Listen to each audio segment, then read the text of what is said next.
good afternoon / early good evening. I'm Zach Klein. I'm the president of Columbus City Council, and I really appreciate what a great turnout this is and everyone taking the time to come out to this forum with our wonderful experts in Franklin County and the city of Columbus on health issues.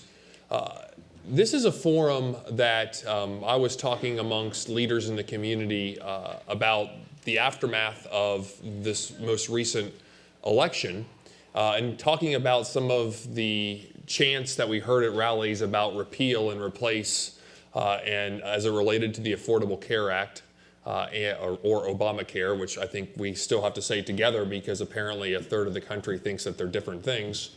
And how important it is for us from a purely policy standpoint to get past the campaign slogans to understand what the real world implications of what repeal and replace means to this community. In particularly what Medicaid expansion has done in our community and its effects not only on tackling drug abuse, but also expanding healthcare access to those who are most vulnerable and giving them health insurance to get good quality health care. Certainly the age extension of keeping children on their insurance, the elimination of being able to disqualify folks based on pre-existing conditions, and the other issues in policy recommendations that are associated with the Affordable Care Act. So what I wanted to do is bring together these experts, and I'm really grateful that they have taken the time this evening to come and give us their perspective of the numbers, the real world impact to the city of Columbus, and what it means that if the Affordable Care Act is repealed, what that means to our community. And then, of course, being able as the council president and working with Mayor Ginther and my colleagues to figure out what we have to do as a city, not only recognizing the burden it would take on our war against opioid abuse and drug abuse, but also the additional burden it would be on our federally qualified health systems, the burden it would be on other aspects of our community that would then trickle to us as leaders in determining what policy determinations that we have to make. So I want to introduce our panelists, and then we do have a guest here that I was talking out in the hallway. It's Representative Dave Leland. I'm going to take a little audible here after I introduce our panelists to give Representative Leland the opportunity to speak. And the reason I'm doing that is he was informing me of some of the discussions that are taking place right now in the State House as it relates to what could possibly be the repeal of the Affordable Care Act. So I will start to my immediate left, and that is you, is Denise Robinson. She is the CEO and president of Alvis. Alvis is a not-for-profit human service agency that provides highly effective reentry treatment programs for individuals who have spent time in the criminal justice system. Alvis also provides services for individuals with intellectual or developmental disabilities that face difficult challenges as they seek to live independent life. Alvis serves nearly 8,000 men, women, and young adults and children in Ohio each year. Their programs indirectly impact tens of thousands or more, and their main mission is to work to keep families together and keep communities and make communities safe. So please let's welcome Denise Robinson.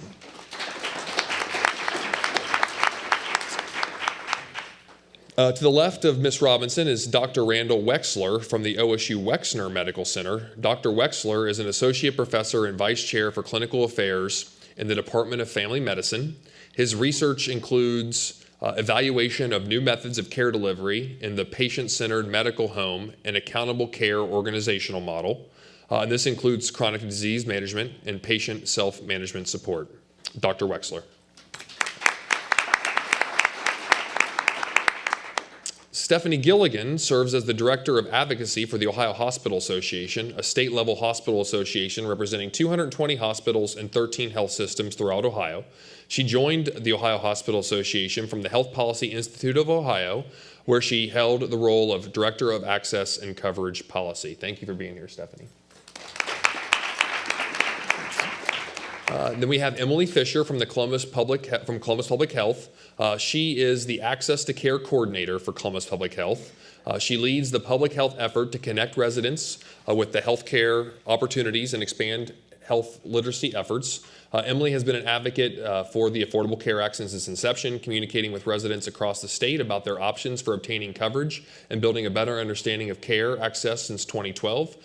Prior to joining Columbus Public Health, Emily was the state training coordinator for Enroll America, a not-for-profit dedicated to maximizing the number of Americans who obtain coverage through the ACA. She became a certified application counselor in 2013 and has since facilitated trainings statewide for volunteers and staff to serve their communities to increase enrollment efforts. Emily, thank you. And finally, Jason Coma is the Regional Director of Government Affairs and Regional Development at Mount Carmel. Prior to joining Mount Carmel in 2012, Jason worked for the Ohio State Medical Association in various capacities, including directing the association's communications, marketing, and public health efforts. And prior to his work there, he was an award-winning broadcast journalist. So perhaps you should be on this side doing this in Iowa, Illinois, and Ohio. So thank you, Jason, for coming. Representative Leland, you want to kick us off maybe and give us some updates at the state level? And I'm not sure how this swings. If I could just master microphones, I'd be fine, okay?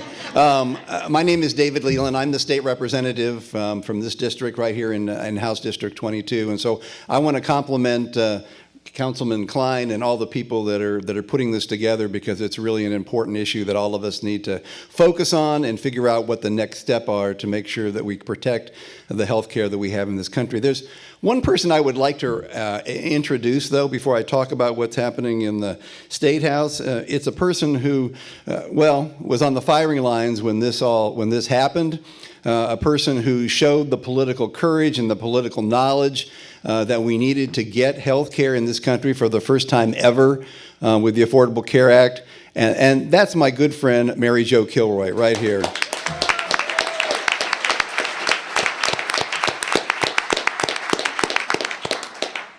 So I wish we had better news to tell you about what's going on in the State House. It's really not that exciting at this moment. That's probably the good thing, that it's not that exciting right now. There are a couple of things going on. First of all, there's a personal responsibility fee that the governor has put into his budget, that anybody who receives Medicaid in the state of Ohio will be charged a $20 fee. For what, we have no idea. But just to demonstrate some sort of personal responsibility as far as receiving Medicaid benefits in the state of Ohio. Managed care in the state of Ohio, which handles about 70–80% of Medicaid disbursements for the people of Ohio, will now also be picking up the coverage of behavioral health as far as Medicaid is concerned. And while there's been a lot of talk and effort about infant mortality and the opioid crisis, there was no additional funding in the governor's budget for opioid work or to try to fight the scourge of infant mortality. The real big issue that we're going to have, though, is obviously dealing with what the feds decide to do with Medicaid expansion. We have no idea, nobody in this room has any idea what the federal government is going to do with Medicaid expansion, but that's when the battle is really going to be joined in the state of Ohio. How we deal with that, what the funding is going to be, how we're going to disperse the funding.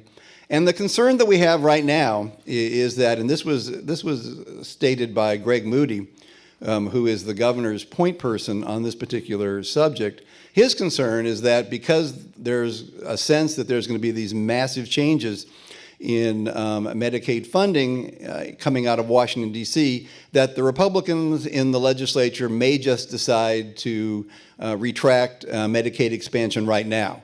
Not wait for the federal government to make its changes, just figuring that it's going to come anyway. And so why don't we just take the lead and just retract Medicaid expansion right now? So we don't know. We're just getting started. This is the battlefront that we're going to be fighting for Medicaid and for health care in the state of Ohio. Obviously, we're in the minority, but we're going to be fighting like the Dickens to protect what we have and to make sure that the people in the state of Ohio have the health coverage they need and deserve. And I'm going to be coming back to each and every one of you if any of these things are put into fruition, so that we can galvanize our forces and fight for the people, fight for our rights and for everybody else's rights in the state of Ohio. So thank you for coming tonight, and I look forward to working with each and every one of you. Thank you, Representative Leland, and thank you again, Mary Jo Kilroy, for being on the front lines. I think Representative Leland hit the nail on the head that we probably wouldn't be sitting here talking about even possibly repealing or replacing Obamacare if it wasn't for the work of putting it in place to begin with, which I know you deserve a lot of credit for. So thank you for your efforts. So what I'd like to do is what we're going to do is going to give each of the panelists an opportunity to share some thoughts, and then we can dive into some issues. And then when my staff tells me it's time, we'll go to the opportunity for y'all to ask questions, which I know is equally as important than me directing questions. So I want to make sure folks get a chance to ask what's on their mind. So, Denise. Thank you for being here. I too would like to reiterate that this is such an important issue, and I'm so glad to see the room is filled to capacity, because this issue really hits home for the clients that I work with, number one, but number two, of all Ohioans. And I think that Medicaid expansion, if it goes away, then we're in trouble, and people are in trouble. And the one thing that we have to always remember, that people need help, and this is the best way to give them help, is through Medicaid expansion. ACA should not be repealed. I can stand on the rooftop and scream those words, because I have seen the impact that it has had on so many people. And if that is revoked, I'm not sure going backwards is the way. Dr. Wexler, obviously give us some initial thoughts, and could you maybe opine on the effects of the Medicaid expansion, how it has affected the medical center, and what you've seen maybe in the emergency rooms, and certainly the conversation that's surrounds like, well, you know, folks fill up our emergency rooms, they don't have insurance, they use the emergency room as their primary care physician. Have you seen a noticeable effect on that? What kind of benefits, or actually, this is an open discussion, or negative effects have you seen from the ACA? Sure. Well, we've seen quite a few benefits at the medical center, and that's happened for a variety of reasons. I think one of them has to do with part of our mission. You know, academic medical centers represent only about 6% of all the hospitals in the United States, but we take care of about 25% of Medicaid population and the uninsured. And when the ACA went into place with the expansion of Medicaid, the DSH payment, the disproportionate share for hospital payments that were intended to supplement institutions who took care of the underserved and the underinsured, went away. So if you remove the ACA and the Medicaid expansion component, those DSH dollars are no longer there. And so the question becomes, how do you continue to provide the expanded services that we see provided at the medical center, and then what kind of decisions do you have to make? In primary care, I can tell you that our family medicine offices saw an increase in the number of patients who were able to obtain health care and take it out of the emergency department and take them into our offices. And we saw that across all of the offices that we have. But the other thing that has to be remembered is, again, part of our mission is to provide all the necessary care to the citizens of Ohio and the citizens of Columbus, and that includes some of the types of care that are typically not covered to the level necessary to provide them. And one of those examples is burn care. So burn care is necessary, but burn care is also very expensive and labor intensive. So when you have dollars that are finite, you have to make decisions. And the concern that I would have is, what services that are really necessary are we going to have to potentially look at? Because if the ACA is removed and the Medicaid expansion is removed, then we don't have the DSH support, the disproportionate share hospital support we've had in the past. Suddenly there's a gap in dollars, because the removal of the DSH was because everybody was supposed to be covered now. So the care for the uninsured was supposed to be reduced. If that goes back up, then we have to make some very hard decisions with respect to how are we going to take care of things and provide not only all of the services, but especially those services that are necessary, but even reimbursement doesn't cover.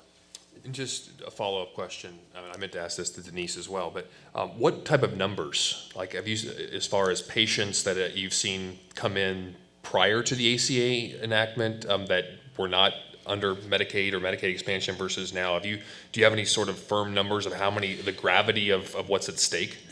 We've tried to look at that. What becomes hard is you have uninsured individuals that may have been uninsured for 2 months that we didn't know about, and then the next time we see them, they're on an exchange product. And I know who's on the exchange products because we see who the insurer is when we see the patient, because that can help guide us with respect to prescriptions and if a patient needs an imaging test, where the best location for that is outpatient, inpatient, et cetera.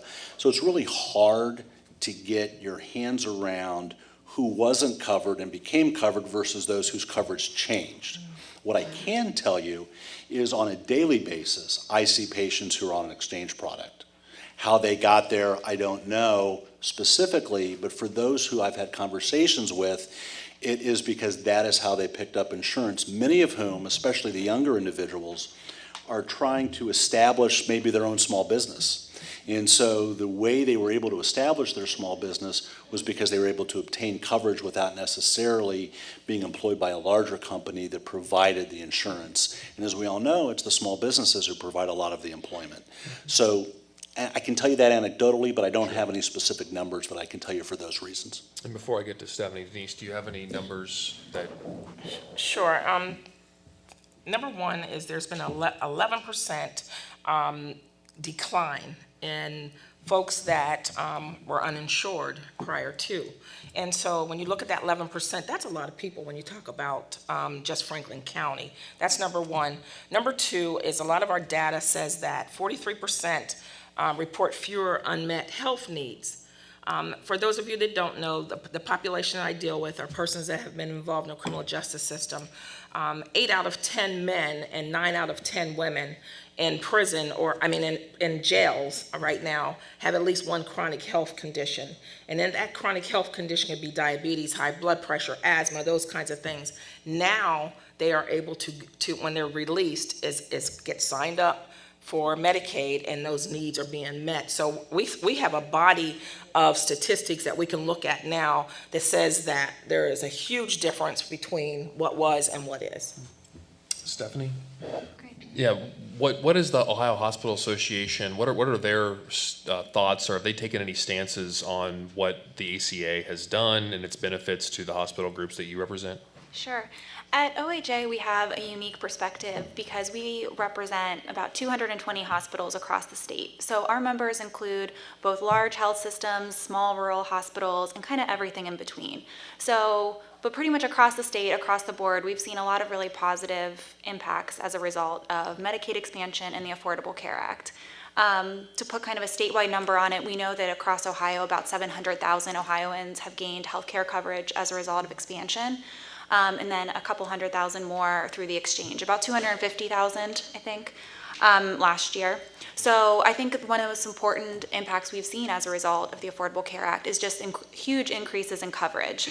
And so I think both Denise and Dr. Wexler touched on this a little bit, but along with healthcare coverage, you get better access to care, and just as importantly, more appropriate sources of care. So seeking care when appropriate at a primary care physician's office instead of the emergency room, better managing chronic conditions like diabetes or hypertension, and also less tangible benefits like less stress and financial hardship in your life. So a lot of positive impacts as a result of Medicaid expansion. I guess the second point that I'll hit on that we've touched on a little bit is that the ACA also brought different sources of funding to hospitals. And so one of our biggest concerns right now is just the unpredictability and the uncertainty in the atmosphere right now makes it really hard for hospitals to make decisions, both on the business side of things about what kind of services to offer, when to expand, and also how to best take care of their patients. So there's a lot going on here at the state level, there's a lot going on at the federal level, and just a lot of uncertainty, which is challenging right now. Emily, I saw you shaking your head a lot, and I bet you could regale us with excuse me. That's better. With your efforts, not only with Columbus Public Health, but also with Enroll America, of the effects that you've seen of people signing up for the Affordable Care Act and the effects that it has had on communities. Yeah, absolutely.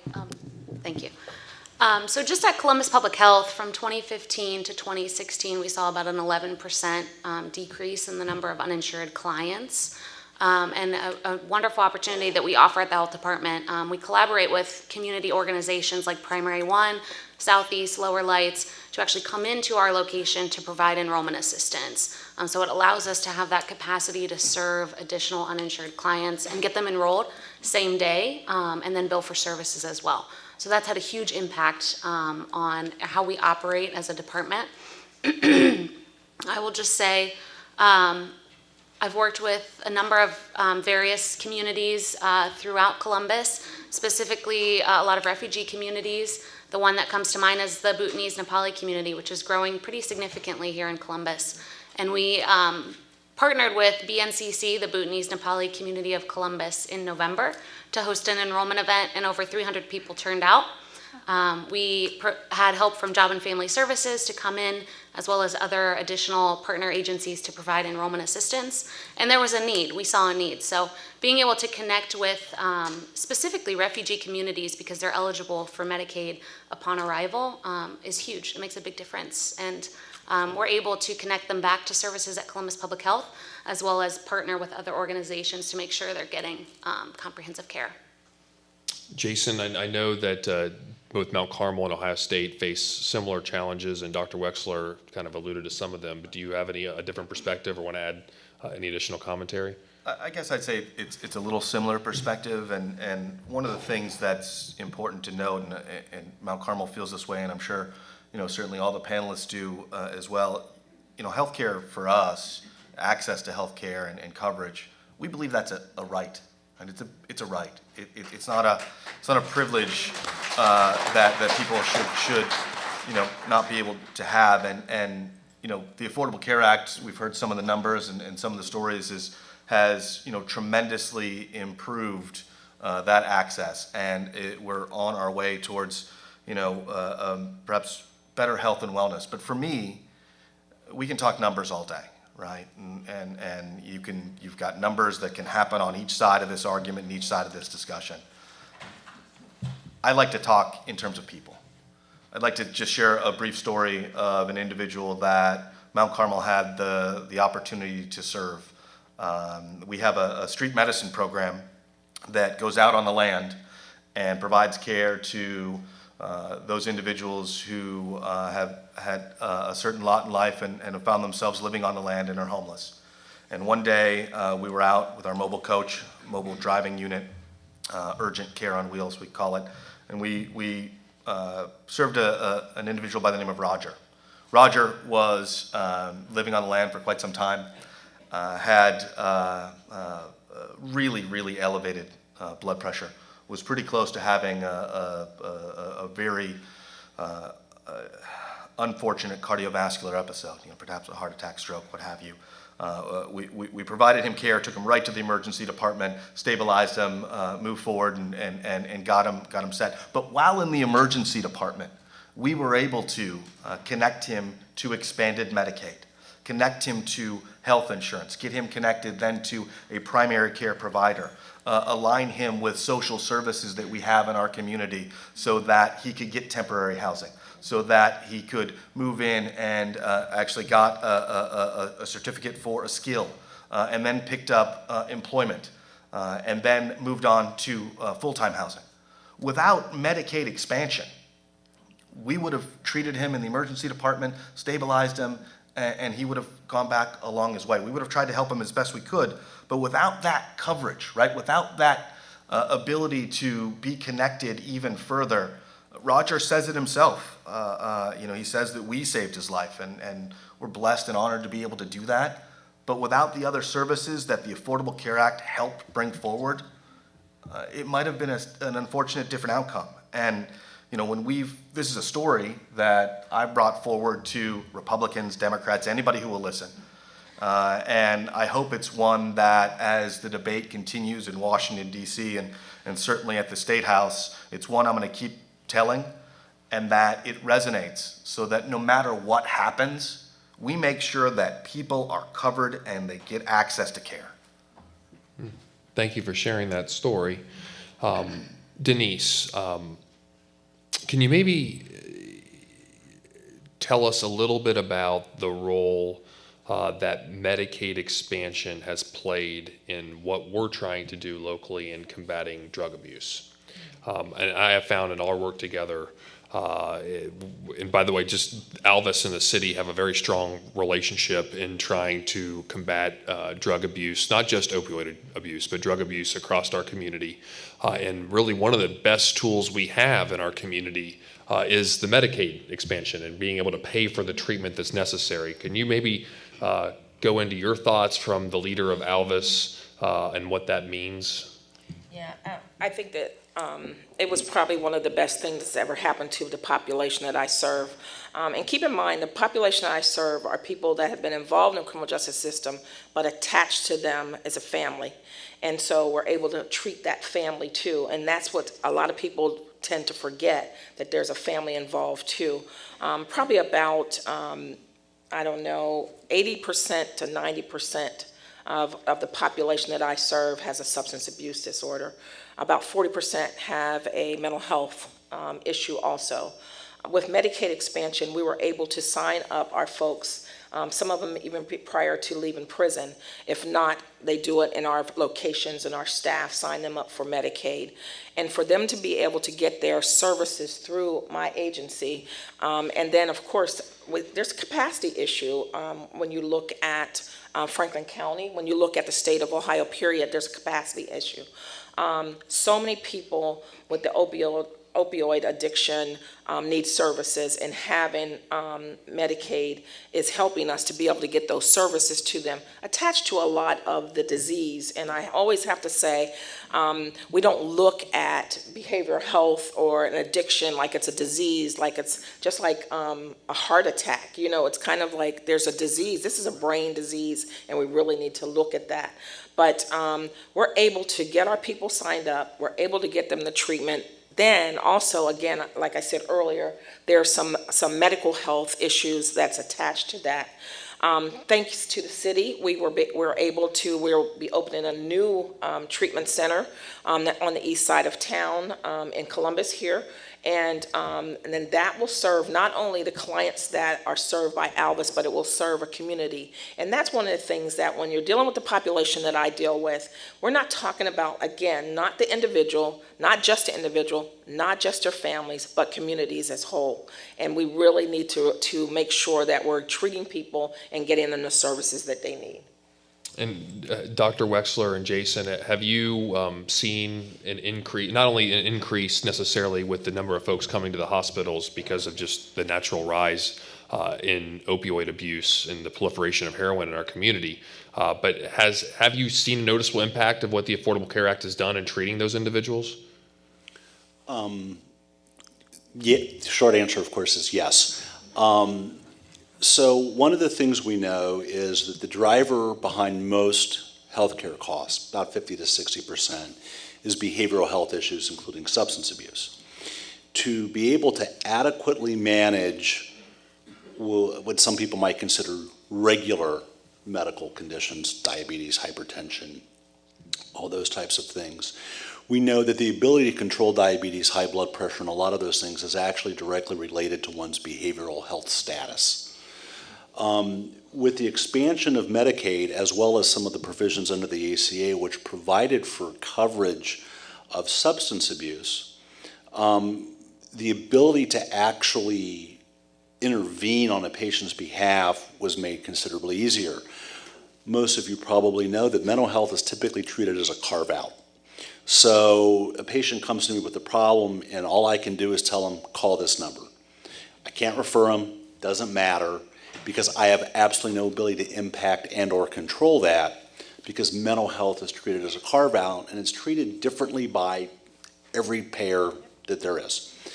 And so there's a different set of rules with a different set of individuals that you can contact, and the fragmentation of behavioral health care from physical health care is, and still is, an issue, but was a bigger issue prior to the coverage that currently exists. The heroin epidemic, we hear a lot about the use of prescription opioids, but I think what tends to get lost in this is the fact that heroin use has skyrocketed since some of the changes in prescribing, mainly because heroin's less expensive, and it's not the stereotypical way and people think. most of my patients who have gone through a rehab more than once come from the suburbs, and a number of them have been high school students. And so the ability to get those individuals into treatment has been much improved because it's not as much of a carve-out, at least it's not in Medicaid. So I can intervene directly with, say, Talbot Hall at Ohio State and some of the others that are around where I can directly get my patients in. But the overall difference, because this is more than just substance abuse, is the behavioral health issue. And that directly drives the cost of all of healthcare. It impacts diabetes care, it impacts cardiovascular care, it impacts everything else, because the behavioral health issues drive the behavior that's related to those issues. So if we don't treat the behavioral issues, and some researchers will suggest anywhere between 50 to 70%. I guess we can argue over which one it is, but even if we go on the low end, 50% is still a pretty high number, I would suggest. That's what we have to do to actually reduce our healthcare costs, is we have to better integrate the behavioral health, which we've been able to do much better, certainly not as much as we would like, under the current system. Jason, do you want to add anything? Yeah, I just follow up on that a little bit. I think the integration of, and it touches on a little bit what Denise was mentioning earlier, the integration of behavioral health, it shouldn't be separate from physical health. One of the steps that coverage allows you to take is to have that access, right? To have an access point. I'd be remiss, and I know, this it's an important note to mention about Medicaid expansion and the access specifically for those individuals, that have been covered. I want to commend our governor, quite frankly. Governor Kasich took a pretty big step that was contrary to what many in his party have decided to do, and the fact that he brought forward Medicaid expansion in part to be able to extend care to many individuals in Ohio. I think that's an important thing to note, and I'm hopeful that conversations like this reach across every side of the aisle and allow us to remember that there's a human impact to this. People who don't have access to behavioral health care, the comorbidities, or the additional disease states. I'm trying not to talk in healthcare speak. That extend forward to that. There's a real that's a real problem that takes a human toll. And I think so many times, honestly, in my own world and perhaps for you all too, that gets lost, right? If we're going to debate this issue and discuss this issue, let's not forget the people. So yes, to broadly answer your question, the access has been very helpful. And so, Stephanie and Emily, by treating an increased number of clients who now have access to insurance, have you noticed less of a strain on the hospital system on the charitable care side for the partners that you work with or through Columbus Public Health? Has that burdened more, or has it significantly increased for you, Emily, what you've seen maybe through our FQHCs? How has that worked out practically? I'll kick it off. I'll say yes, no, and we still don't know yet. Okay. So we've definitely seen a decrease in in the number of uninsured patients we're seeing in hospitals. We can tell that already. And a decrease in some of our uncompensated care, which is patients who don't have insurance who come to the hospital. And so this has provided a really great opportunity for hospitals to shift more of their money into providing community benefits. So other sorts of things that help improve people's health outside of the hospital walls. So those have been really positive developments. The jury's still out on some of the other kind of financial effects of the Affordable Care Act. So it's still a relatively new law. We're just talking a couple years here, and it's been a lot of change to the healthcare system. And we're seeing changes like folks who have exchange plans with really high deductibles. We've seen employer-sponsored insurance kind of change to high deductible plans too. So we're also seeing some more situations where people have trouble meeting those obligations of their health insurance. So we still think affordability is a really big issue that needs to be addressed. We haven't totally figured it out yet, and we don't really know what the kind of total impact on the hospital system will be yet, since that's still something that hasn't shaken out totally yet. Just to speak from Columbus Public Health's perspective, about 90% of the folks that we have enrolled through CPH have been eligible for Medicaid. So we also have a program called the Bridge Program where we are partnering with Primary One to help people schedule appointments to get primary care. So what's been wonderful about that partnership is that we'll have individuals come to Columbus Public Health for needed services through our sexual health clinic, immunizations, whatever the case may be. And we have an opportunity not only to enroll them into Medicaid, we also have an opportunity to enroll them into presumptive eligibility because Medicaid enrollment takes about 6, 8, 10 weeks to process. So instead of having those people wait for that care to kick in, we are there to also offer presumptive eligibility coverage for those who are eligible. So we can bill for services same day, and then we can schedule those people for an appointment at Primary One, and they can go and see a primary care physician. So that we haven't necessarily seen a large increase in terms of capacity and the folks that we serve, but we've been able to really funnel people appropriately moving forward with the expansion of Medicaid. So it allows us to be kind of a good middleman, and it builds our relationship with Primary One, and then we are letting folks know, you know, we help you today, and then we're going to help you moving forward by getting you connected with a primary care doctor as well. So. Yeah, and I think, you know, Emily, you brought up a great point that, and I'm not stealing the mic, Zach, I promise, Council President, but you know, Dr. Wexler, you may have a perspective on this as well. Part of the Affordable Care Act, obviously it's coverage, right? Medicaid expansion in Ohio and 31 total states has been great, right? And that opens the door to a lot of things that we've already talked about. But there was a number of insurance reforms that were really positive, right? One of those being the ability to get a paid-for annual wellness exam, right? To be able to see your primary care provider, to be able to get, you know, a baseline, you know, get your blood taken, see where you're at, see how things are going. You know, as we look at a society that needs to get healthier, right, and needs to have some health and wellness, having that coverage where you have that ability to meet with your primary care provider to work as a partner to get better in terms of health and wellness has been phenomenal. You know, I can speak from my own perspective in that, you know, I've like many of us, I can occasionally enjoy some food that's not good for me. I'm glad there's a table so you can't see completely my belly. You know, but I meet with my primary care provider once a year through that wellness exam. She looks at my numbers. And we try and work out, I don't always follow through, but try and work out a plan for me to exercise right, to be able to eat, exercise right, to eat right rather. And you know, that's something that the Affordable Care Act provided. And Dr. White, I don't know if you've seen that as well in your practice. Again, not stealing the mic, Council President, but You're fine. thank you. No, do you want to respond to that, Dr. Sure. Alvis? So It's the broadcasting, I told you. 30 pounds and a beer to go, but still. I'm just following your lead. I don't want to be pulled off the road by Jason, Always the who same I've known choice. much longer than anybody else here. So it's more than just coming in to see me once a year. It's pap smears, it's mammograms, it's colonoscopies.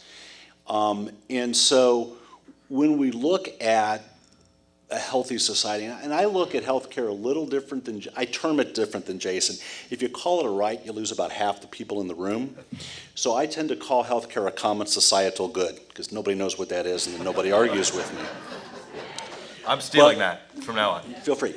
But I think common societal good represents, regardless of political persuasion, something that's positive. If you have healthy people, which is good for a society, those healthy people go to work. If those healthy people go to work, it's good for them, they pay taxes, that's good for society.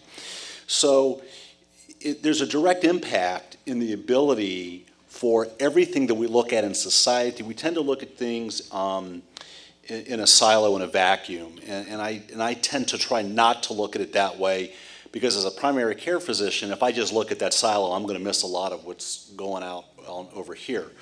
So I view it as more of a common societal good, but also because then nobody gets mad at me and we can continue to have whatever conversation we're having. But I think prevention, we all know, we talk about the costs of prevention, and prevention does cost, but what people never calculate into that is the people who go to work. And so the people who come in for their annual wellness visit, and we find things earlier, we treat things prior to, and all of that allows people to be productive in society, and that just benefits everybody. And the story I can tell you is a patient of mine who for years had no coverage and her diabetes was completely uncontrolled. Couldn't afford her meds. We didn't check labs on her because she couldn't afford them, so what are we going to do about that? And so through the ACA, she got coverage under Medicaid. And over about 7 or 8 months, we were able to get her sugars under control, and she's been working ever since, whereas prior to that, she was not able to work. Everybody wins. So I think bringing people in through that, you find people who are because half the people who are diabetic, half this room probably has an elevated blood sugar, just doesn't know it. Because statistically speaking, we have a lot of pre-diabetes in the United States, and people, and even those with diabetes are walking around because there are levels that don't provide the symptoms yet, and for most people, it'll take a number of years before it shows up. You come in and get your numbers done, you see your sugars are up, you catch it 2, 3, 4, 5 years before you would become symptomatic. That's prevention. That's something that people have the ability to do. So I'm going to facilitate about 12 to 15 more minutes of discussion, and then we're going to have 30 minutes of the opportunity for folks in the audience to ask questions. And I know my staff and folks that work at City Hall, they're in the back. Raise your hand. We're going to take note cards and write down your question. They'll get you a note card if you want to ask one, and then I will read them just to make sure. I know folks like to opine about the opinion of the Affordable Care Act, and which is important, but we want to make sure we get to as many questions as possible. So just feel free to raise your hands. We'll drop off a note card to you, and then you can just fill out a question. I know we spent a lot of time talking about Medicaid expansion, which is clearly important, but I know there are a lot of other positives associated with the Affordable Care Act, like letting children stay on their parents' health insurance at the age of 26. We talked about earlier the exchange itself, and the elimination of pre-existing conditions. What impact, and I don't want to state the obvious, but what impact have those had practically when it comes to practicing medicine, Dr. Wexler, or dealing with the healthcare system, Stephanie or Jason? What are, and even to you, Emily, I'm sorry, with the stuff that you're doing at Columbus Public Health, what are the practical impacts of being able to let, and you maybe even touched upon it, Dr. Wexler, about folks wanting to start their own business and not being limited by the employee-based health model that we've come accustomed to in this country. Do you have any thoughts that you want to share around those topics? Anyone? Sure. I'm going to actually go a little off the board because I think this ties into a lot of everything together. One of the things in the Affordable Care Act was the formation of the Center for Medicare Innovation. And the Center for Medicare Innovation has had a number of initiatives that are designed to enhance and improve care. One of those things is called CPC Plus. All of the offices at Ohio State, Family Medicine, General Internal Medicine are in CPC Plus. This provides reimbursement through 3 different mechanisms. The biggest mechanism, though, is a care management fee. By law, can't use it to pay faculty. Okay, those dollars have to be used to hire infrastructure to support patient care. We just hired 3 PhD psychologists for our department. We're looking at master's level social workers who can do counseling. We're looking at clinical pharmacists. We're looking at registered dietitians. These are all services that are important and necessary, but are often services that are not covered. I can tell you right now, I received 0 education in nutrition when I was in medical school. But a registered dietitian spends their whole time on that. And so one of the things that the ACA did with the Center for Medicare Innovation was develop these new types of funding mechanisms. I can tell you that the state of Oregon, using a similar model, and it's the patient-centered medical home model, it's a team-based primary care, where you have all kinds of other professionals working towards a common goal with the patient. The state of Oregon, for every dollar they invested in helping support this model, saved $13. So you have better care, you have reduced cost.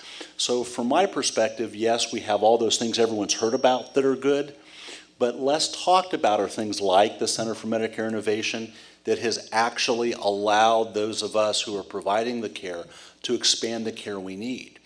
And if we already look at the fact that half of it's behavioral health, the ability to have psychologists in the office, if I give somebody a phone number and tell them they got to drive somewhere, the likelihood of them going there isn't that great.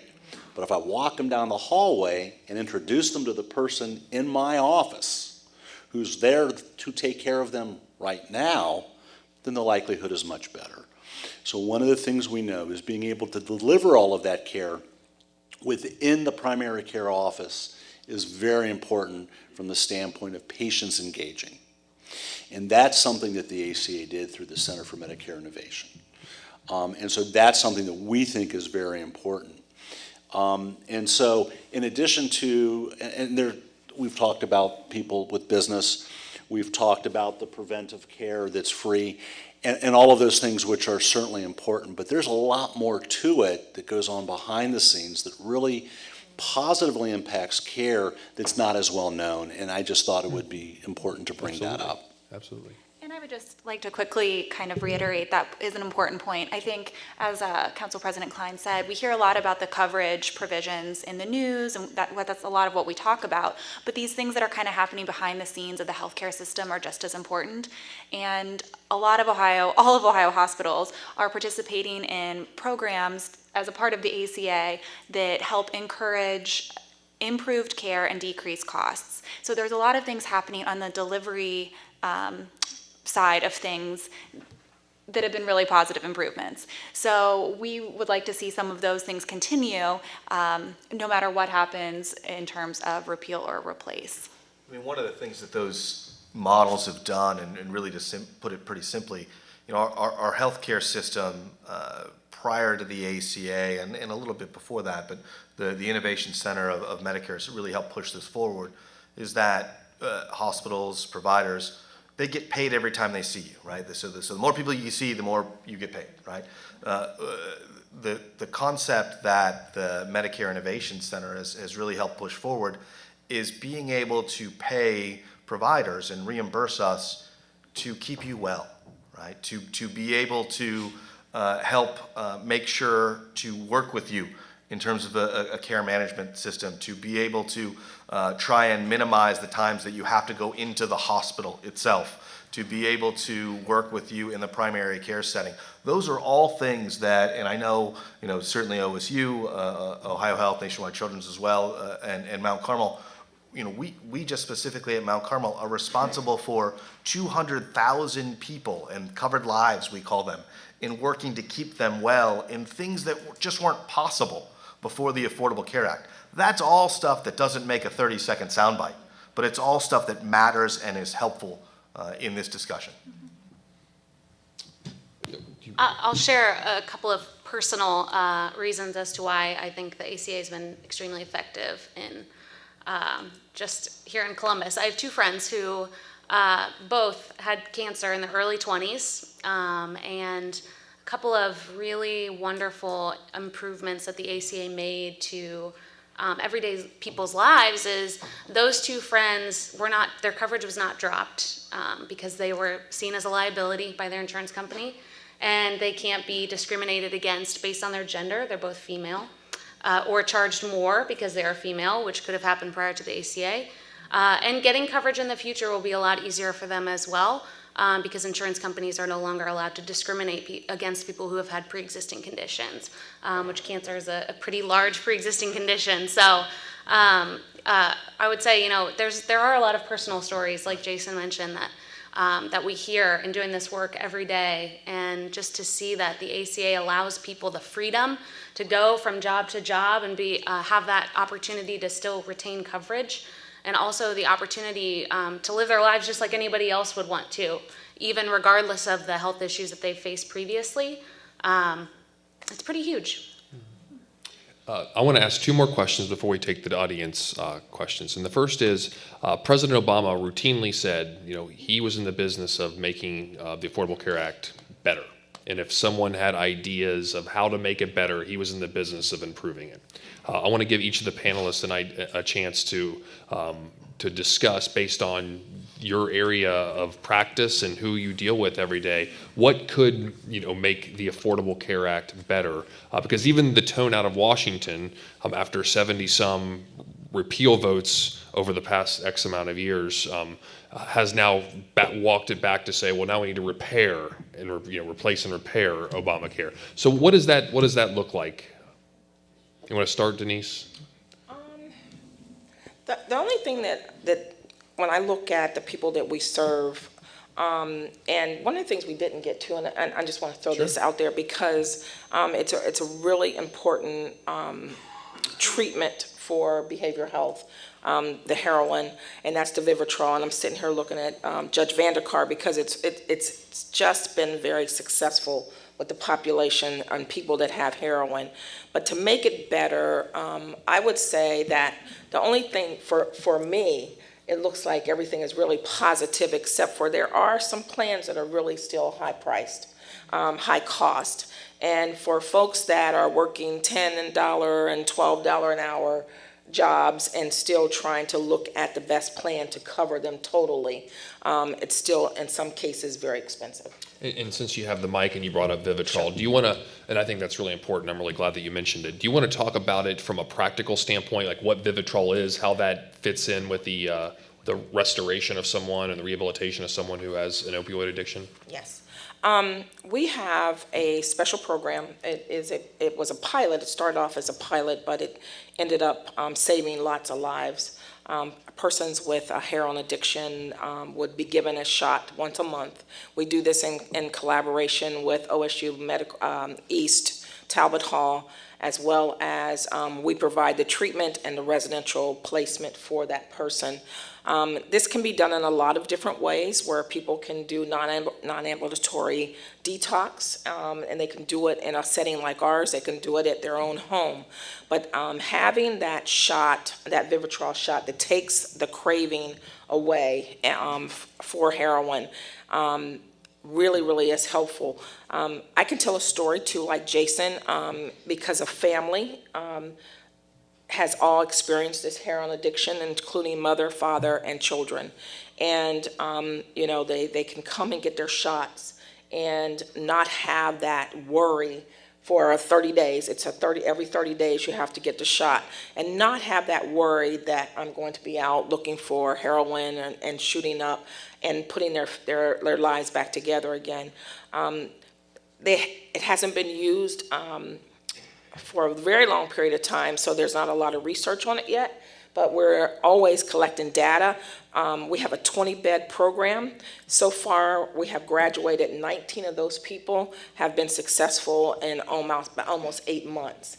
And so we're continuing to watch those folks and to track them and to collect the data to see how effective it is. But there's lots of instances around the country where people are using the Vivitrol, the Suboxone. It's kind of like the same thing, except for it's in a pill form. It's very, very different. But the other thing that I have to say, though, is that I am so happy that facilities, agencies, EMS are able to carry naloxone or Narcan, and you may have heard that before, but we're saving lives every day because of that, too. Our staff are able to give them the shot to bring them back from an overdose. Just day before yesterday, I had an OD in one of my facilities, and my staff had the Narcan, thank goodness, and was able to bring them back. And by the time EMS got there, the person was back, revived. And so those are things that all go around. What is the cost savings of Vivitrol with Medicaid versus not paying for Medicaid? It's huge. It's about, oh gosh, I can't remember now, Judge $6,000. $1,200 a month. A month, yeah. At the highest cost. $1,200 a month without Medicaid? Without Medicaid. Okay, wow. So, yeah. Wow. Dr. Wexler? This one's easy for me. It's the cost of pharmaceuticals. And I'm not talking about Farmer Broche or Kelly, and I'm not talking about EpiPen. I'm talking about everyday meds. And my biggest burr under my saddle right now is asthma. and there are no generic asthma inhalers for those of you who don't have anybody you know who has asthma, because when the propellant changed to comply with some of the environmental guidelines, under our current law, that allowed all the medications to become brand name again. So you have the same medication, you just have a different propellant, but everything's brand name. My asthmatic patients, many of them cannot afford their meds. Now, I understand there may have been a cost incurred to figure out how to stick the propellant in your delivery system, but I would submit to you it's not enough to be another brand name drug for 17 years. So that is one of my biggest issues, because even if I can see the patient, if the patient can't afford their medication, what difference does it make in some instances? The other thing is I would submit is that we need to look at this a little differently. There are certain medication treatments that clearly are beneficial. ACE inhibitors, a type of blood pressure medication for heart failure. Certain medications for diabetes, metformin. These are all generic drugs. Given the costs associated with these with these diseases, we should really start looking at things such as, if you have heart failure, your ACE inhibitor is at no cost. If you are diabetic, your diabetic medication is at no cost. Now, I understand that there will be those who have philosophical discomfort with free medication. But my point is, if you look at the overall cost is less, because when you have compliance, you don't have the unintended consequences. So I understand the philosophical arguments from both sides, but if what we're really looking at is how do we improve care and reduce cost, we have to start looking at things differently. And in my mind, one of those things is looking at these generic and less expensive medications and either providing them at no cost or significantly reduced cost, so that we have the patients who need to take them taking them. Because I can tell you, if you can't afford the meds, and if you're a diabetic or a patient with heart failure, one hospitalization is going to wipe that out for years. So it's really about applying the dollars in a more intelligent way so that we have the benefits with the reduced cost. And so from my perspective, it's really a place to improve things is how pharmaceuticals are used and paid for. Because from where I sit, that is the biggest headache on a day-to-day basis. I still get daily requests from insurance companies where I have to pre-authorize medications that have been generic for 20 years because that generic, they prefer this generic. And we're talking about no difference in cost for the most part. So those become the real issues. And when you're told that's not covered, you need to give a different one, they don't tell you what's covered. So you get to play this 2, 3, 4 times till you finally accidentally find the one that's covered, because in some pharmaceutical classes there may be 7 different generics. But my particular patient is only covered for 2 of them, but I don't know what they are. And so you get the rejection that says, no, this is not covered, but there's nothing that says what is. So then you play that, and this goes on and on and on, and if it goes on for a week, 2 weeks, then the patient's got issues that aren't being addressed. So that's my burr under my saddle is the pharmaceuticals. I think I'll add to the list, definitely affordability, so I'll echo those first and foremost, but addressing instability and confusion in the insurance market right now, I think is a big problem, and taking another look at the ACA could be an opportunity to address some of those problems.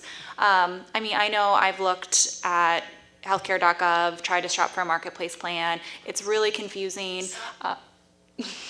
Does Siri want to weigh in?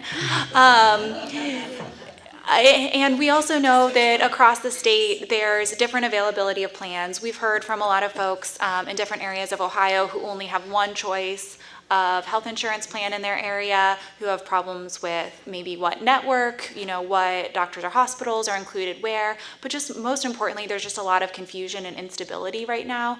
So whatever, replace or repair, whatever we want to call it, I think it could be a good opportunity to look at some problems in that arena. I would agree with that. I think an opportunity there would be investing in community health workers to be able to be that liaison between us as public health professionals and the organizations that we represent and the community. So I think that could be an investment moving forward. I'm going to talk about a very specific issue that is a grievance that I have specifically at Columbus Public Health that I see a lot with the clients that we see. So new American populations. So folks who are refugees, they are eligible for Medicaid immediately upon arrival, which is fantastic, and they have that opportunity to access care right away. However, most folks who are green card holders or documented immigrants have a 5-year waiting period to enroll into Medicaid. That poses a huge issue. So for anyone who makes over 100% of the federal poverty level, they can enroll into the marketplace and receive tax credits. But for those who make less than 100%, they would have to pay full price out of pocket for a marketplace plan. So that's huge. A lot of people forego coverage if they don't get any tax credits or cost sharing reductions to help them pay for their plan. So we see that quite a bit at Columbus Public Health. And we're at a catch-22. We can't help them enroll into Medicaid because they're not eligible. But we can't force them into a marketplace plan if they can't afford it.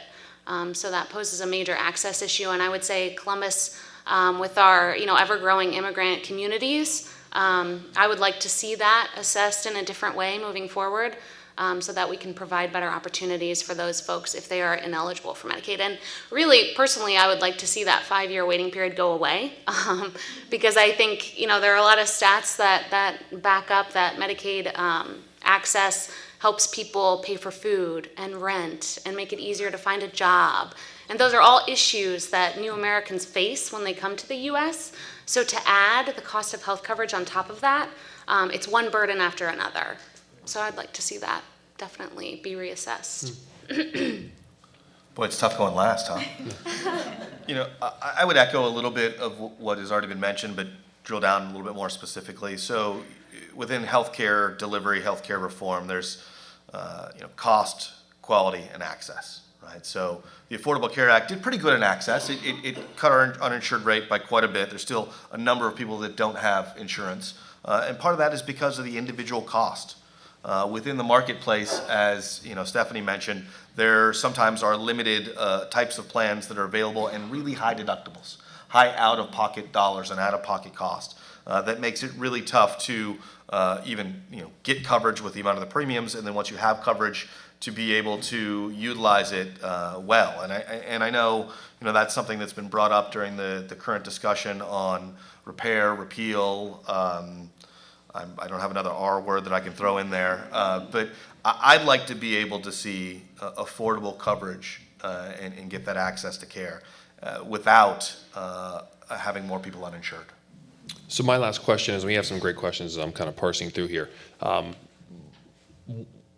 Give me a heads up as council president of what I should be looking for forward to if there is a repeal of the Affordable Care Act. Like, what are things that are going to bubble up to my level of where we need to step in as a city to bridge the gap, whether it is dealing with the Vivitrol or the reentering citizens or the refugee community, or problems, additional burdens on federally qualified health centers. Primary one is our city-sponsored federally qualified health center. We pay nearly $5 million a year to them to help provide services to those that need it. So Denise, why don't you start us off? What are things that me and my colleagues, to Mayor Ginther and his administration, what do we need to have a heads up on? I think what you're going to need a heads up on is that all of a sudden, all of these people that had Medicaid because of ACA, all of a sudden are not going to.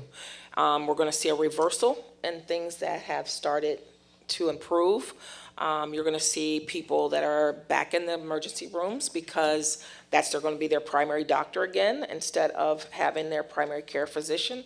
You're going to see when you look at the behavioral health, for me, that's the most scariest thing, is that there's no help for people anymore. And they already feel helpless. And to see that they have no help again. So I think that what's really important is that we really, the city, really put your heads together, number one, but put your dollars together to be prepared for this, because it will continue to tear neighborhoods apart and to have unhealthy people. I'll mention just two things, and I think they're things that would directly impact the city adversely. One is a decrease in food security. And food security, for those of you who don't talk about it, it's access to nutritional food. And so I think you will see a significant increase in the inability of individuals to access food. The other is an increase in infant mortality. And Ohio is already, for all intents and purposes, the most burdensome state with that. In Central Ohio, we're the worst of the worst. And there have been some reversals in infant mortality. There's a lot going on at Columbus Public Health. There's a lot going on at all the health systems with respect to how we're trying to do things. At Ohio State, it's moms to be. Everybody's got their version of what they're doing. And there have been improvements made. But I have, in infant mortality, let's be honest, is also tied to food security, right? If you have a pregnant woman who doesn't have access to food, then we're impacting two lives, not just one.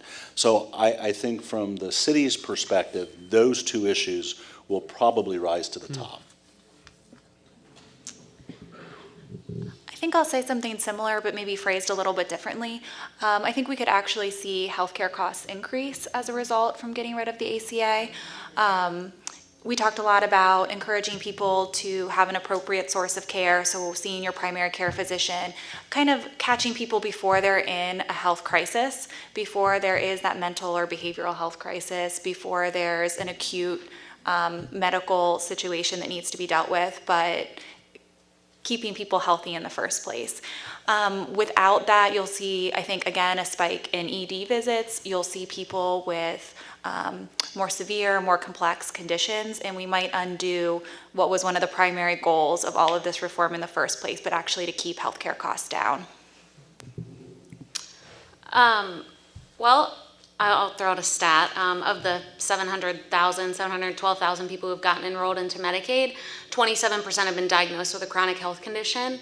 And those folks are now getting access to care to treat those chronic health conditions. So if we throw them back out on the street and they don't have access to care, that poses a huge risk. I will also say too, from a provider perspective, the system kind of transformed in terms of offering health professionals to be out in the community and helping people access and understand this new health law. And there's still a lot of misunderstanding.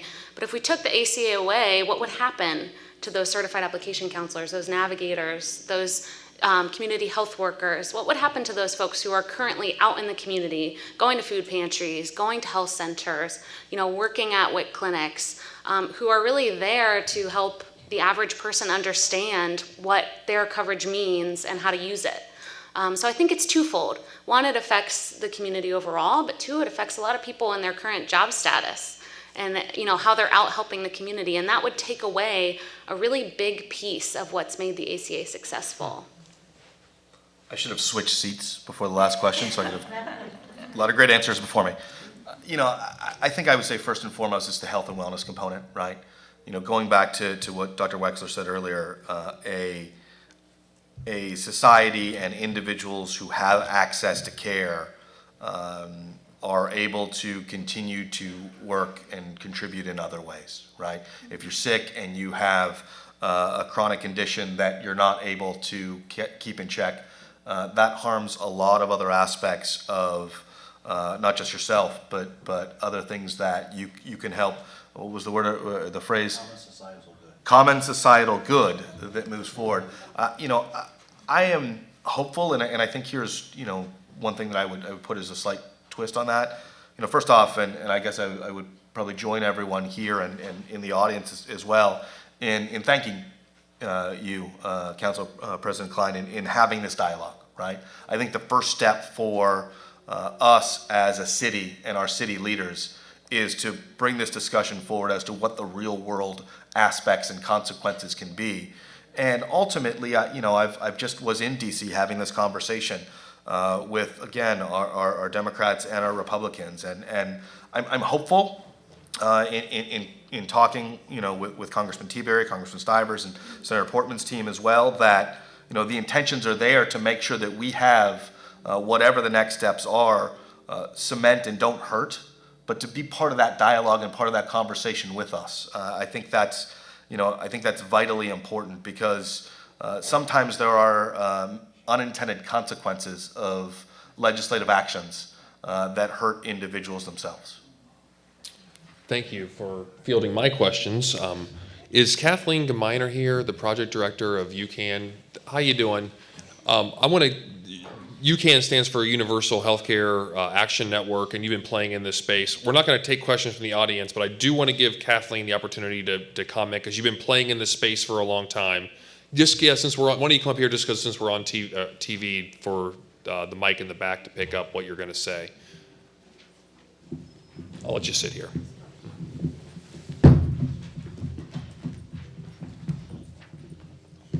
Thank you, Council President Klein. Yes, I just wanted to mention that we're not helpless. We see all these things going on around us, and it looks a little scary, and it is scary. It's really scary.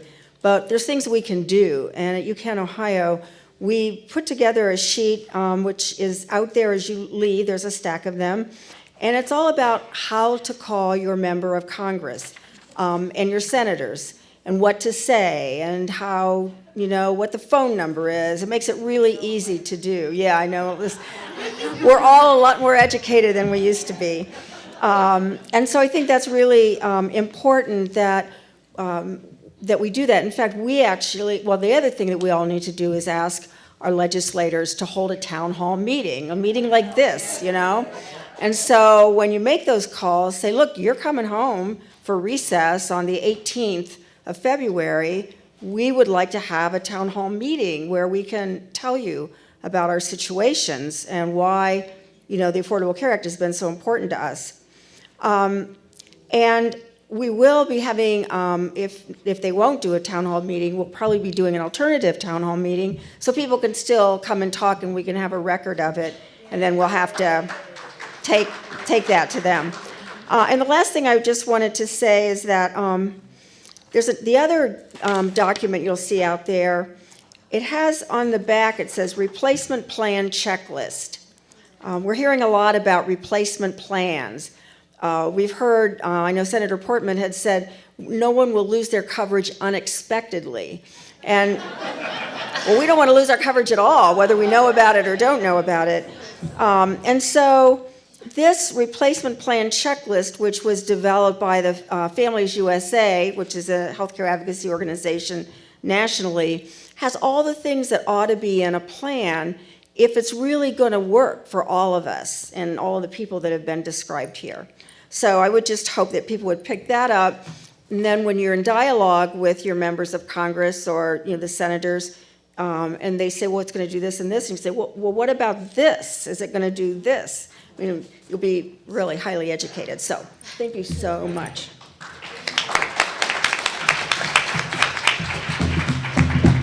I feel obligated to say for the record, because this is a city-sponsored event, that there were Republicans and Democrats on the contact list that you can call both of them. It wasn't just one-sided. Just to make sure that we're clear, this is a nonpartisan event. So getting to questions. This is a great question, and I think our government advocacy person may be able to field this.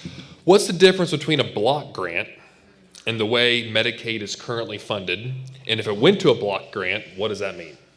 Sure. So, and Stephanie, please jump in if I back me up a little bit on a couple of things. So part of what the discussions are about Medicaid reform at the federal level is taking the current funding mechanism in which the federal government provides a matching share depending on the population of a state and the state's economics and aspects, and moving that to a block grant, which is a set type of money that the state just gets to move forward with Medicaid itself. I think the key distinction within that is that there's a lot of different types of block grants, and not all block grants are created equal. And one of the things that, conversations that I've had is that let's not make block grant to be code for cutting funding.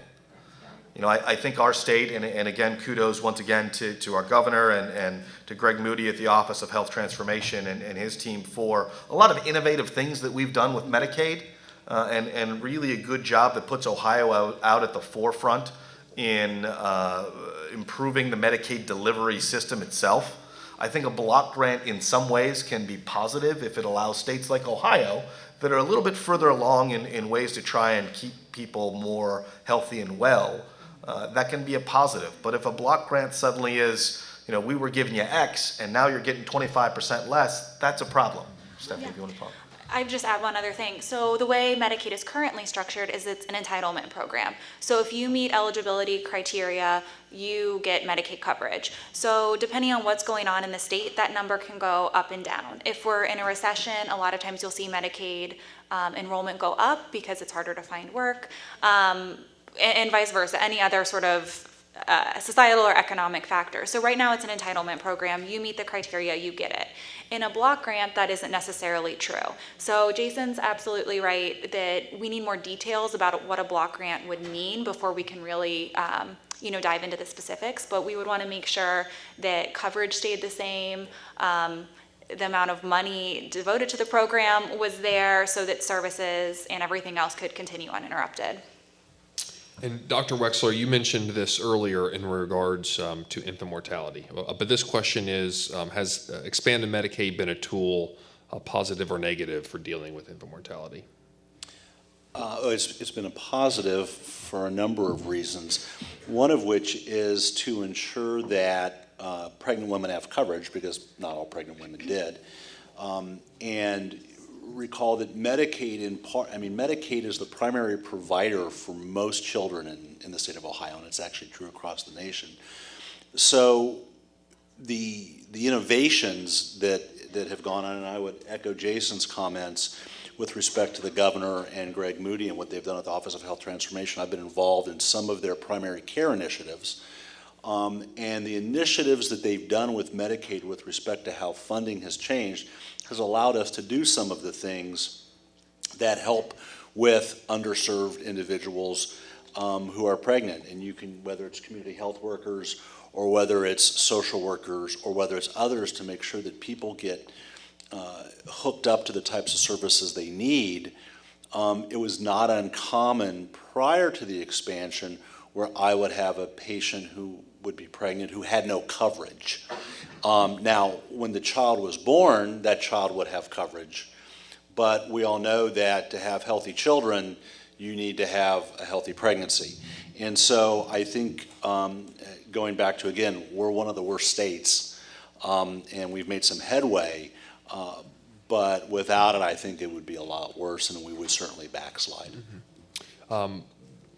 This question is basically summarizing the question. It's basically like, have you been in, either Denise, anyone on the panel, have you been involved in any discussions with folks in DC about what a replacement plan would look like? What are the thoughts of leadership, if anyone has had any of those discussions? We have an International Community Corrections Association as well as an Ohio Community Corrections Association, and we have done a lot of on the Hill talks with our legislators. No one seems to have an answer. No one's saying what that replacement is, what that looks like. And so one of the things that we've done as a collective is to make sure that we're all saying the same things, we're all on the same page, we're all asking for this not to happen, or to at least let us see as they're processing that so that we can get an idea of what it's going to look like so that we have something to talk about. I think one other important component at this stage in the game, right now a lot of the conversations are conceptual. There is some legislative language out there, but nothing that's really risen to the top that's a front runner right now. So we're still having a lot of conceptual conversations. But one thing we think is important is to have a replacement plan simultaneous with repeal and not have a gap where we don't know what's going on. A really important thing for both patients, consumers, providers, payers, everybody needs a little bit more stability in the space. We need to know what's going to happen. And so really urging that a replacement comes with a repeal. This says a large number of, there is a large need for behavioral health, and we've talked about this, but is there anything within the ACA or that needs to be done to incent more doctors to become psychiatrists, and how does that work? And is there a role for the ACA or a repaired version of the ACA to do that? I think there is. The part of the issue with psychiatry, and I would actually expand that, I mean, psychology. So most psychiatrists manage very difficult patients who need medication management. Most of my patients need to see psychologists or master's level social workers in psychology. So I think it's important to make that differentiation. There certainly are some psychiatrists who do counseling, but most of the counseling is actually done by psychologists and master's level social workers, not psychiatrists, and I think that's an important distinction. Having said that, I think there's a paucity of all of that, and the main reason that is they're all what we call cognitive specialties, just like what I do in family medicine. You spend a lot of time thinking and talking, but you don't do a lot of stuff. My best friend is an interventional cardiologist in Indiana, and he can do a heart cath on one patient over 2 hours and generate more revenue than I will in a half day seeing 12 patients, because that's how the system is set up. And so if you want to incent people to become psychologists, psychiatrists, and others, you have to make sure that the reimbursement is appropriate. Because right now, at least in medical school, I can't speak for psychologists, that's a different school, but in medical school, we have students going out with $200,000, $250,000 in debt. And so to be able to pay off that debt, they naturally have to move. In some instances, they'll tell us, I would like to do primary care. I grew up in a small town. This was kind of the model that I always thought of, but I can't pay off my loans with that, so I'm going to go do this. And so I think it's really a matter of incentivizing what we want. One of the things I've always said, whether before this or 10 years ago or 15 years ago or however long we've been doing this, we have not wanted to have a conversation in this country about what we want in a healthcare system. We tend to ignore that difficult discussion. If nothing else, at least we're having that discussion. Most other Western countries have had that discussion and made their decisions. We haven't in this country. We've just kind of ignored it. So there are other specialties outside of the mental health entities that are negatively impacted, but it's what we call the cognitive services, and I think being able to reimburse in that manner is important. But I would like to stress that a lot of it is also psychology and not necessarily psychiatry, because that's where the vast majority of people, I tell my patients, counseling is going to help you better than medication. Medication will help you better than nothing, and both of them combined will help you best of all. And so it's important for people to have access to have the counseling, in my opinion. So I want to get to a couple more questions since I want to be respectful of everyone's time, including the church's time, for hosting us. And thank you to Pastor Atha, if he's still here. He may have had the jet for choir practice. I'm hearing the piano in the background. But what's the relationship, if any, between the ACA and SCHIP? And if ACA is repealed, how does that affect children's insurance and folks or children that may be under the age of 18? Related but not, right? So SCHIP is a separate, was in place before the Affordable Care Act, is a separate funding mechanism. If the Affordable Care Act is repealed and not replaced with anything, SCHIP is still there and insures children differently. Now, a number of children are insured under the Affordable Care Act as well, but it's related but separate. So MACRA, which is what would replace the sustainable growth rate, doesn't mean anything to probably most of you. Those of us who provide it like seeing it go away. MACRA stands for Medicare Authorization and Children's Reauthorization Act, and that's where SCHIP is falling. So MACRA was passed by Congress, and it's separate from the ACA. So that part of coverage is a completely separate issue, as Jason has mentioned. Do you have any knowledge of how this may impact, or the ACA, and how it may impact our pension systems and the health insurance associated with the pension systems? I want to see if someone has any information over there. I just want to be respectful of the question. Okay. This is an interesting question, and it has to do with dental care. And just some of the studies, this question citing some studies that have to do with dental care's correlation with disease. So why is dental care so hard? Why is it not folded into medical treatment that's what one would deem as necessary? I guess I would answer it really simply, because it costs. And so everything that was stated in that question is true and accurate. And we do know that poor dental health negatively impacts a variety of chronic diseases. But the bottom line is real simple. If you have a tooth abscess, you can go to the ER, you can get antibiotics, and it'll go away for a bit of time. Okay, it's going to come back, but it'll go away for a bit of time. You may suffer through some pain, your tooth may fall out. If you clutch your chest and fall over and you're having a heart attack, that's considered more immediate. And so when many individuals look at how to place a healthcare dollar, they tend to place it towards that not only which is most immediately life-threatening, but quite frankly also that which is more dramatic. And so dental health has always been different. But I would agree that that is unfortunate and not necessarily long-term good health, because, for instance, poor dental care leads to endocarditis, which is a cardiac condition that is very expensive to treat, et cetera, et cetera. But historically, it's just we don't have time to obviously to go into, but going back to the 40s and 50s when healthcare really started to make its inroads because of caps on wages, post-World War II, and all those economic things, dental care just wasn't part of that conversation.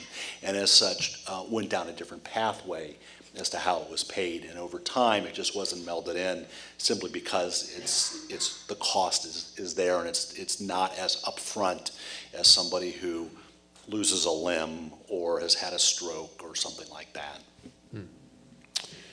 This is the last question, and then I want to give Judge Vanderkar, he's been eager to say something. And Judge Vanderkar has been someone who started a specialty docket in Franklin County that deals directly with drug addiction. He is an expert in the field, and I want to respect that and give him an opportunity to speak. But the final question I think is appropriate is, yes, the ACA is fairly new law. Is it better, in your opinion, to repair or amend the weaknesses of the ACA, or should you just start from scratch and start a new system? Yeah, anyone? I would amend it. There are things we all know we like. So just move forward. Besides, going back and implementing something else, the unintended consequences, and everything, it is so intertwined with so many other things that the law of unintended consequences I have concerns about. I have concerns about gaps in coverage. There are things that need to be changed. I mean, we have people with $6,000 high deductible health plans, which is not sustainable. But it would seem to me the better part of valor is to work with it moving forward than to start over. And any conversations on a replacement start with the things that are good about the ACA. You know, we mentioned children up to age 26. We mentioned, you know, the exclusion on those that can't get insurance with pre-existing conditions. We didn't mention, but it's important, stopping the lifetime caps on insurance. We mentioned Medicaid expansion. We mentioned the different coverage aspects. I mean, the ACA is not perfect by any means. There are many things that can be improved. We highlighted some of those, but let's not lose the positive things that have happened over the last several years by any means. It's just, let's not lose sight of that. Mm-hmm. I would agree with amend, and I think whether we were sitting here today with a President Clinton or a President Trump, we would be having a conversation about how to change the ACA in a positive way to address some problems that still exist. It's not a perfect law, but it's taken us a long way from where we were. I think there's still work to be done, but using it as a starting point makes a lot of sense. I would just say too, the ACA has been around for, 6 years, and it's starting to become normalized in society and how we talk about it with, consumers, and really to do away with it and start over would roll back all of the progress that we've made in having these conversations and helping people understand what coverage means. And we've come across people who have never had health insurance before, or they haven't had health insurance in 20 years. And we have experts who are working in the community to talk to people about that and what that means. And if we were to roll that back and start over, we're starting those conversations all over again too. Well, look, let's have a round of applause for our panelists. Thank you so much. And thank you for this 13-degree night, for coming out and joining us. I really appreciate it. I think this was a very informative panel. I thought it was important. There has been a lot of overtures out of D.C. over the past 6 years, on repealing the ACA. As a matter of fact, one of Donald Trump's first executive orders had to do with repealing the ACA. So this appears to be something that is imminent coming out of Washington, D.C., and I thought it was important for us to be educated on what's at stake in our community, that this is more than a campaign slogan. This has real-world impacts in our community. We may decide individually or collectively as a community this is something that we want to fight and stand up for. We may want to repair and fix, but without knowing the facts behind what is at stake, we can't make those informed decisions as a community. So I really appreciate y'all coming out and listening, and thank you again to our panel for doing this. But have a great night, everyone.